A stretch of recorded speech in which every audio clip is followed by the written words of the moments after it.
for today's video, magluto naman ta Bisaya nga manok guys. So amo na tong first na buhaton is magisa ka sang manok.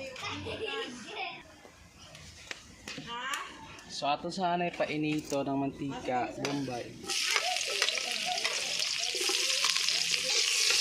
Basta mo open ra sa lahat ta. Naman isunod ka ang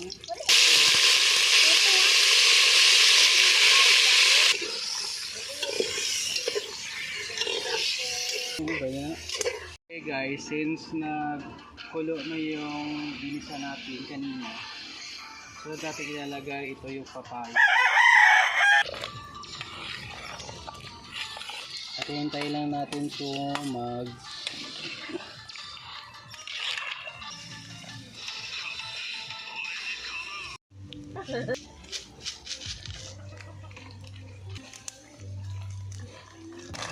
Giluro dala ni mo daan ang kapayas ko.